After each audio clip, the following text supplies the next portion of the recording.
особенного можно сказать о новом, только что родившемся городе. Разве что возник он благодаря... This footage has not yet been released. It is now impossible to determine who shot this and when. The birth of the Soviet Union's pride, the city of Pripyat. В которых люди будут жить не один год. It's accompanied by a narrative typical of those times. It ends by saying that Pripyat was lucky. Городу Припяти повезло.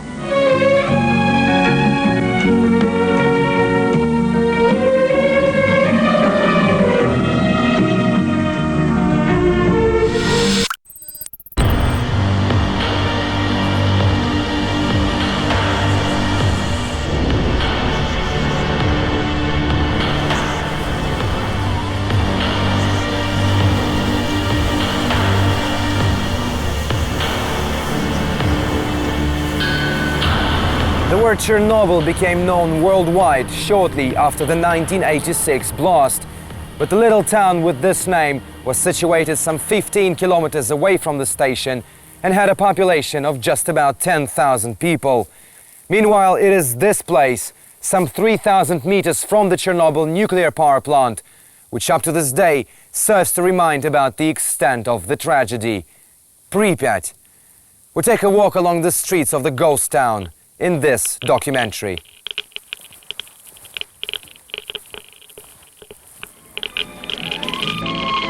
The 1970s. The Soviet Union actively promoted peaceful atomic energy and launched massive nationwide building of nuclear power plants. One of the biggest projects of the time was a station near Chernobyl, a small town some 100 kilometers from Kiev.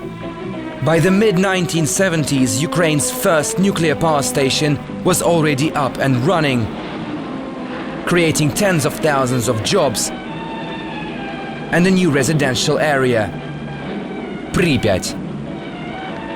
In the Soviet Union, such cities were called Atomograd, or nuclear city. They accommodated the employees of local power plants, but Pripyat probably topped the list.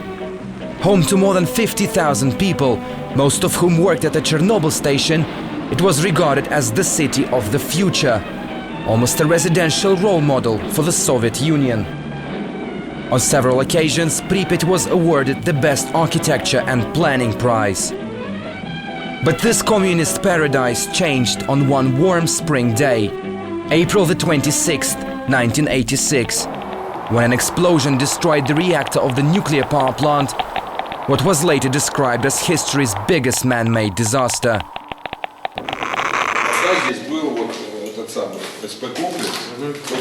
Alexander Esaulov leads us up the stairs to what used to be his office. Back in the 1980s, he worked as the deputy head of the city's executive committee. In a nutshell, he stood next to the mayor. Alexander is the highest-ranking official of Pripyat, still alive. I was involved in city planning. All major projects passed through me. This used to be my office. I don't quite understand, though, who removed all the heaters from here and why, and who broke all of the windows. Do you feel sad about coming here? I was the youngest of all the officials in the region. Of course, those were my best years, and I enjoyed my work very much. It all ended very sadly and suddenly. While the destroyed reactor spread radiation everywhere, Pripyat continued with normal weekend life. Women took their children outdoors, weddings were held, and men fished in the river. For more than a day, the government kept the Chernobyl fallout a secret, not only from residents, but also from the whole country and the rest of the world. As it was explained later, the authorities did not want to cause panic. This Ferris wheel and adjoining theme park have now become Pripyat's most popular landmark. But few actually know that it was meant to be launched on May the 1st, 1986. This was supposed to be a gift for the residents on the Labor Day holiday. Officially, the public had no chance to ride it. But photos published recently on the internet have caused quite a stir. They show people queuing up at the park. Some suggested that the authorities launched the wheel on the day of the blast to take people's minds off what had happened. It's absolute rubbish. We didn't even have a thought about launching the theme park to keep people occupied. People in the town were calm. There was no panic. But what about those pictures? Well, I remember there was a test run of the Ferris wheel, and few actually went on it. But it definitely wasn't working on April the 26th.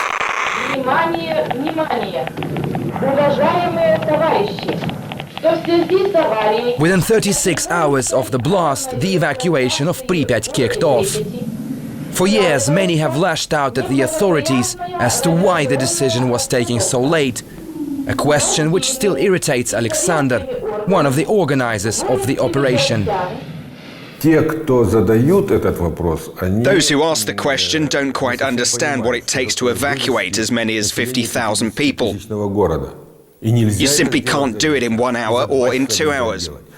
We brought 1,300 buses here from Kiev. We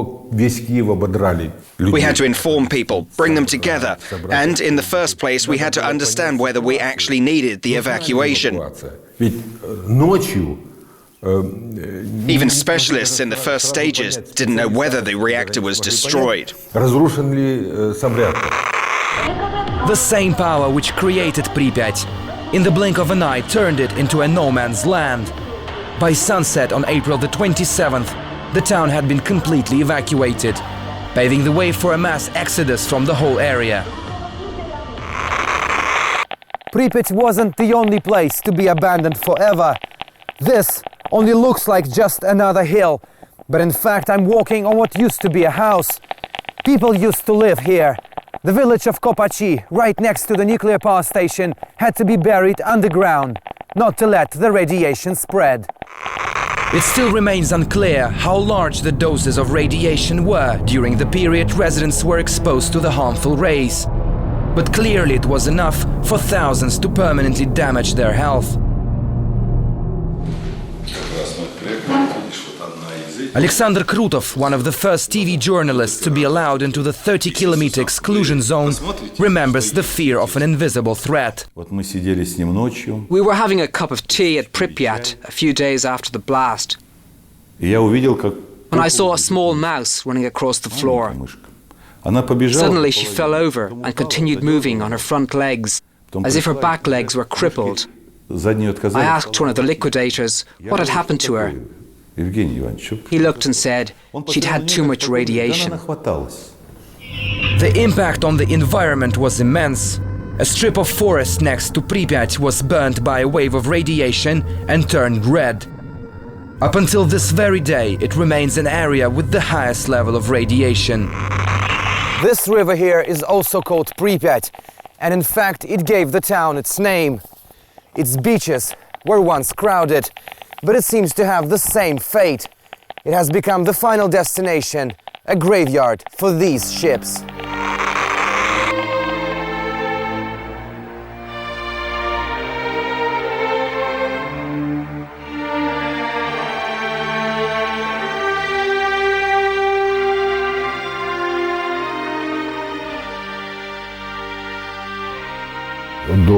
Many swam in the river before the fallout, many young men. The water was very pure. Pyotr Popov was among a huge army of people involved in the cleanup operation, and they were called liquidators. His crew faced a hard task, removing radioactive pieces of graphite from nearby rivers and cooling ponds. An unprecedented job in world history, as divers didn't have the training to work in such conditions. Our gear didn't protect us. It had a woolen inside. So no matter how hard you washed it, the radiation remained. The same story with our equipment. Divers don't care how they descend. But the conditions were hard. We all got a strong dose in the end. Residents of Pripyat managed to escape death, and for them it was better late than never. Many agree that the evacuation itself went very smoothly and quickly. More than 50,000 were put on buses and taken out within just several hours. Maybe it happened so quickly because the authorities had explained that it was just a temporary move. People barely had any time to pack their bags, and they were told they would return in just a couple of days, so most of them left their belongings in their flats. But nowadays it's only broken furniture and torn wallpaper which remain here. Just like the shattered glass all over the town, this is not a sign of it being left derelict. Over the years, Pripyat has become a mecca for marauders and vandals. This footage was recorded with a hidden camera a short while ago. Unidentified men are loading trucks with heating radiators. The town was left full of them. One cost just $10 on the black market. Tens of thousands have been taken out of Pripyat since it was evacuated. According to the liquidators, nothing like this took place 2 decades ago. There was a rule. Even if you saw a wallet full of money on the ground, you shouldn't take it. It meant it was contaminated and somebody dropped it on purpose. Nobody took anything. But those people who are selling on the dirty catch are hardly worrying about bits of steel, which could still be dangerous. Pripyat is thought to be relatively safe in terms of radiation, but for several dangerous spots. Like take this layer of moss on the ground, which acts like a radioactive sponge. You put the meter on it, and it goes crazy the next second. You can see it for yourself, 20, 30 times more than normal human level.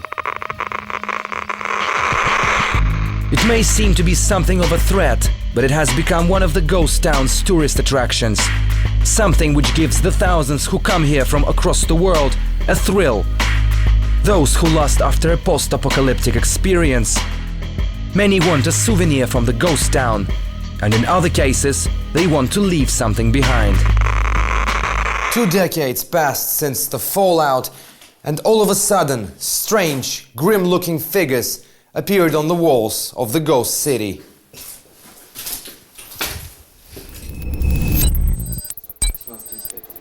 Kostya Danilov was among a multinational team of graffiti artists from Russia, Belarus and Germany who visited Pripyat in 2005 on a special mission.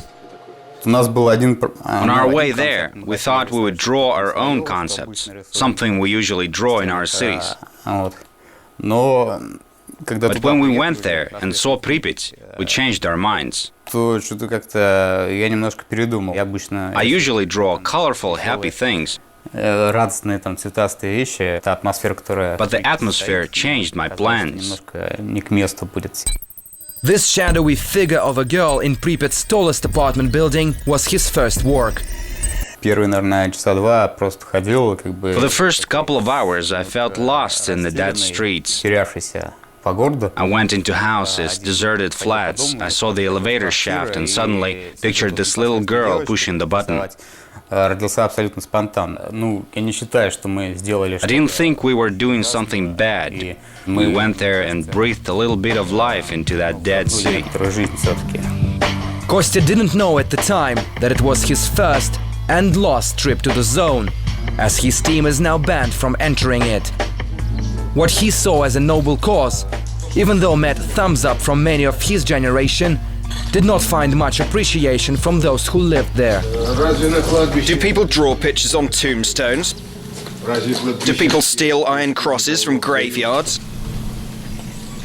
It is meant to be a memory. And I would say it's blasphemous to do something like this. A genuine depiction of an apocalypse, this is what the public sees Pripyat as now. But nevertheless, this dead town lives on, with its own way of life.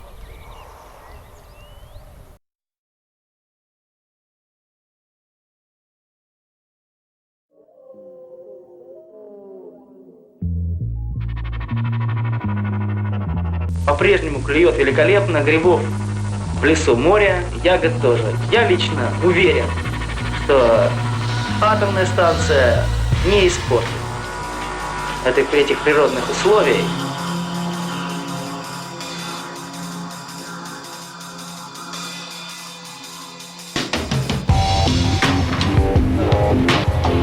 2 decades after the forced exodus, the ghost town of Pripyat should be a depressing sight for those who used to live there. But Alexander Sirota has become a frequent visitor here.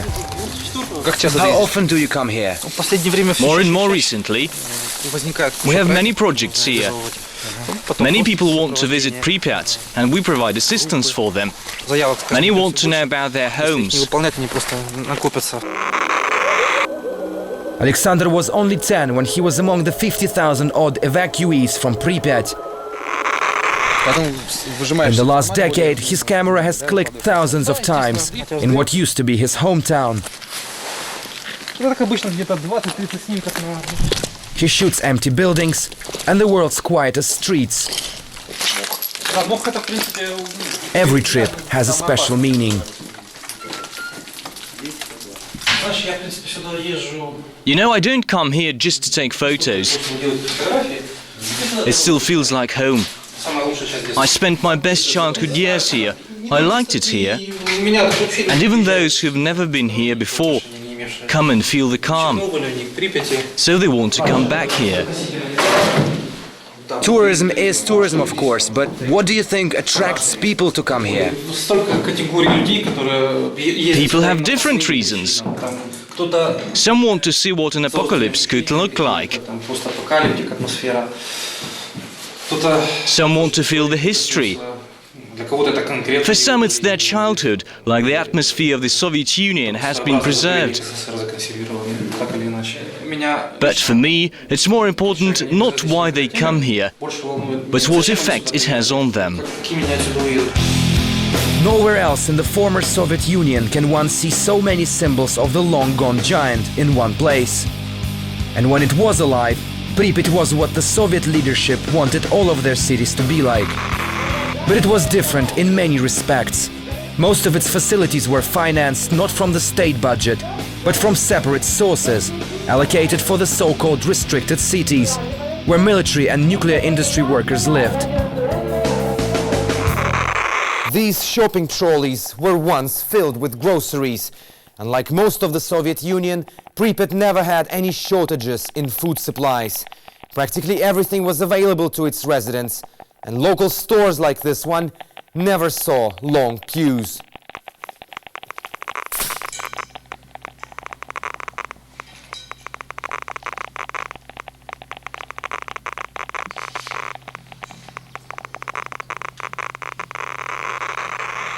The only place which was crowded, though, was this liquor store. Locals jokingly dubbed it as a mausoleum, probably meaning that there were as many men here as at Moscow's Red Square. The nationwide anti-alcohol campaign of the 1980s was barely felt in Pripyat.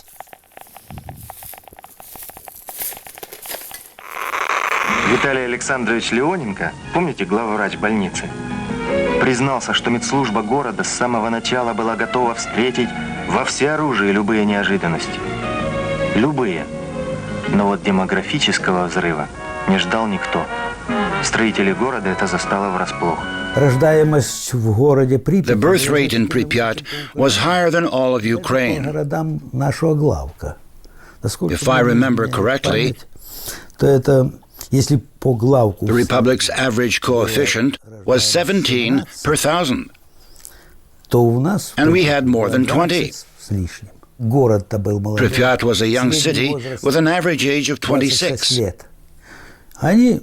People were given homes, and there was a great demand for a workforce in Chernobyl. So everyone worked and liked it there. Vitaly Leonenko ran Pripyat's hospital, one of the most advanced in the country at the time. Vitaly insists that Pripyat's level of medicine was so high that they managed to save the lives of many affected by radiation just hours after the blast. Our health care wasn't financed from the state health care budget. There was a special financing plan for cities like Pripyat. So we had the most advanced equipment. Our maternity homes even had video phones. A man could come and see his baby on a video phone.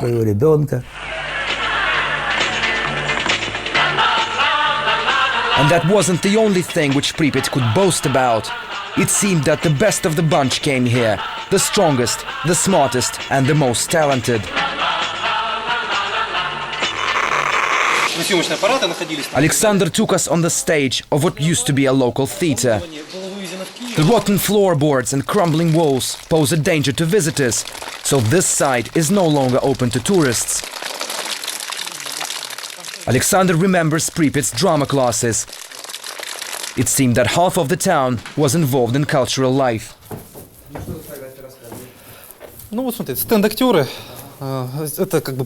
Here's a photo ban of our drama classes and young actors. And here's a photo of our troupe, which took part in the New Year setup. I'm sitting here. I have 1984 written on my hat. Some ask me why I didn't take it home. I say that if everyone takes their belongings, there would be no more memories of our lives here. Back in Kiev, Alexander shows a man who used to live in Pripyat some film footage he took in the city. Andrei Neverov was also a child when he had to leave. After 20 years, it appears to be hard to remember what his once humble abode looked like. What's this room? I don't remember. Oh, it's our children's room. Here's my sister's room. Here's the bathroom. Though I don't really remember what was in it, but I do remember the sofa in the living room. We bought it just a couple of days before the fallout. Alexander has become almost a Pripyat junkie, sharing the same views of the ghost town with other former residents. 8 years ago, he was involved with the launch of a dedicated website, Pripyat.com. Its popularity has grown rapidly over the years, especially after an address book project was created. A virtual Pripyat was created on the internet, so people could leave their contact details in the hope of finding other former residents. It's everyone's dream from Pripyat. After the fallout, fate spread us all across the world, and it became a big problem finding each other. Problem which hasn't been solved. It's an attempt to connect people who live in the US, France, Russia, Ukraine, Peru, and elsewhere. Let friends and relatives find each other. And even if one person finds another, we know we've done a good thing. But the Pripyat.com project is not alone. Organizations like Zemlyaki or Countrymen also unite former residents of the exclusion zone. Most of them have financial difficulties and have to rely on sporadic donations, but they still manage to offer help to the thousands who suffered from the Chernobyl aftermath. Our initial task was to find relatives, friends and close people who lost each other after the evacuation. We sent letters, posted adverts, made phone calls. Nowadays, our main task is to give psychological and healthcare assistance to the people of Chernobyl. 21 years on, most of them are suffering from various diseases, and we try to help them. The Chernobyl tragedy scattered people across the country, but a large part of the involuntary evacuees found themselves here. Just a year after the blast, workers from all of the Soviet Union built a substitute for Pripyat, the town of Slavutich. It became home to those involved in the cleanup, and also those who continued to work at the plant, until quite recently. In 2000, the Chernobyl nuclear power plant was completely shut down. This was a small tragedy for our town. Over 1,500 families left Slavutich within a year, and we felt totally demoralized. Standing just 50 kilometers from the power station, the town is believed to be located in an area still affected by radiation. But the mayor of Slavutich assured us there is nothing to worry about. The town itself is totally clean. The surrounding environment is a different story. But the levels of radiation there are low and can't be classified as a risk to human health. Nevertheless, some 25,000 people still live and work in Slavutich. But with the Chernobyl nuclear power plant no longer being a source of reliable employment, it's unclear what the future is for Slavutich. The same goes for Pripyat. This ghost town is slowly decaying and starting to fall apart. A short while ago, school number 1 in the area half collapsed, by itself, as eyewitnesses say. This has caused speculation as to whether the town is dangerous and should be closed down to the public, or, as some say, even razed to the ground. But this is definitely not something that both Alexander Esaulov and Alexander Sirota have on their minds. Alexander Esaulov writes books one after another, so people will never forget. While Alexander Sirota writes in defense of Pripyat on the website dedicated to the city. Нас постигла беда. Авария на Чернобыльской атомной электростанции.